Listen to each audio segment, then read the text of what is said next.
Have you ever verbally abused any maids by calling them names or belittling them? No, in the first place, it would have to be done in Spanish, and I don't speak Spanish that well. You're denying that you ever instructed the tutors not to allow the maids to leave the premises? I'm denying that I ever told the tutors to not let the maids leave the premises. Did you tell Adela Sanchez that a former maid of yours had left the premises, was caught by the police, was not fed, and eventually died? No. The truth is that you told her that and told her that if she tried to escape, the same thing might happen to her. There is no truth to any of that. When you found out that Maribel Cruz and Sanchez had engaged in a conversation, didn't you go to Adela Sanchez's bedroom that same afternoon and began hitting her with a wooden clothes hanger? That is totally untrue. And that the clothes hanger broke on her leg and foot, and you then grabbed a wire clothes hanger and continued to hit her on her legs? That is totally untrue. You actually took her to the bathroom after pulling her hair and grabbing her head and you started to hit her with a belt buckle. That is not the truth. That is not the truth. Hitting her head and shoulders with this belt buckle. I have never, ever struck Adela Sanchez. That is a total lie. Have you ever verbally abused any of your maids while married to Mr. Crimes? Never.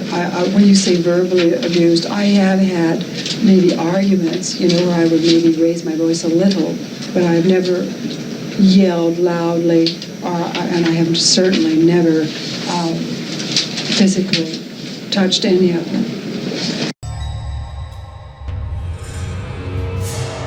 Doug Crawford represented Sante Kimes in a civil lawsuit filed by the maids.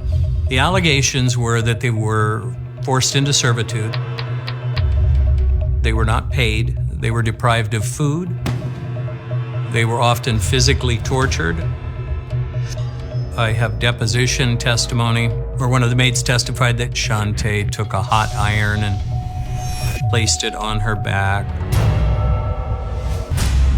As a good lawyer, you always look at the scene of the crime. So I went to the house on Geronimo Way, and Sante said I could look around in the house at the maids' quarters.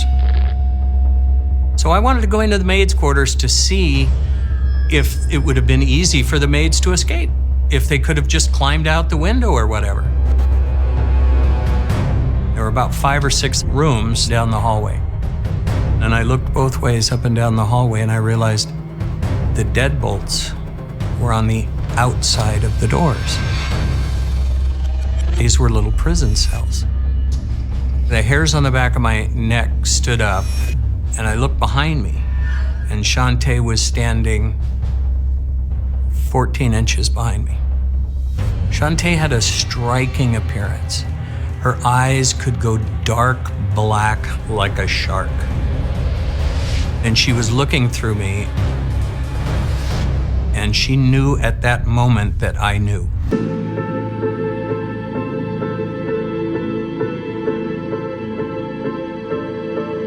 How many maids had you had? You mean all through my lifetime? How many maids have I had?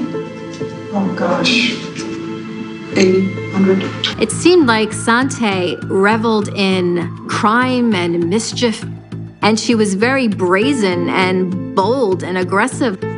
Were you afraid of Mrs. Kimes? Sí, porque They brought in Mexican maids and promised them that they would give them a better life and a salary. And as it turns out, they never paid them and treated them very badly. She was never given a day off, right? That's totally untrue.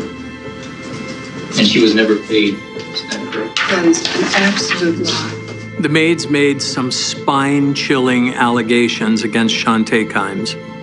Torture, imprisonment, virtual slavery.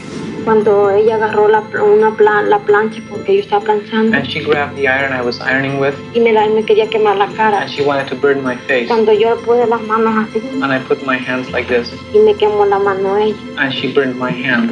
Y estaba saliendo sangre y ella I was bleeding, y yo llorando. and I was crying. In the 20th century, you never hear of anybody being convicted of slavery, but yet Sante Kimes managed to be that person. We located Robert McCarran after we were notified of a 911 call that came in from the IHOP restaurant in the Sherman Oaks region of Los Angeles. LAPD 694. Yes, could you please send a police car to the IHOP on Ventura? I'm being more or less held a prisoner by these people, and they won't let me out of their sight, and they're beating me. And Robert McCarran at that point realized he had been abused, he had been used. Please, like I said, these people are just getting me captive. They won't let me out of their sight. Kenneth Kimes saw him on the telephone, rushed to stop the event from occurring, realized that there were too many witnesses and it was better just to leave. Bob was gone. And it was like this panic. You would think the wildfires were in the backyard. The panic and hurry up, get everything packed, let's go, we have to go. But I remember once we were in the car and we were driving, Sante said, "Isn't this fun?" And my first thought was, I have to get out of here now.